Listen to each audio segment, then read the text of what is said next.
Hello guys, share ko yung experience ko sa Ace Water Spa. Sobrang maganda dito at syempre tinry namin ang kanilang water spa at bago yan, inorient muna kami kung ano yung mga kailangang isuot at kung ano yung mga bawal dito. Syempre binigyan ni kit namin at nagpunta kami sa pangalawang destination, yung pa kanilang kailangan i-check muna yung outfit mo kung pwede ba yung suot mo at syempre kailangan muna maligo o ano ka muna, magbanlaw ka muna bago ka pumasok sa loob. At yan din po 'no, hindi ko na maaaring i-share yung mangyari sa loob, bawal po ang camera diyan, pero ayan po ang itsura po niyan ng kanilang water spa. So, yung mga tubig na yan sila ang magma-massage sa'yo.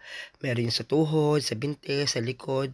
So, kompleto. Meron din pong sauna dyan na kung gusto mong magpainit ng katawan. So, yung kanilang mga tubig may hot and cold, merong katamtaman. Siyempre, after nyan, kakain ka para ma-relax ka yung sarili mo.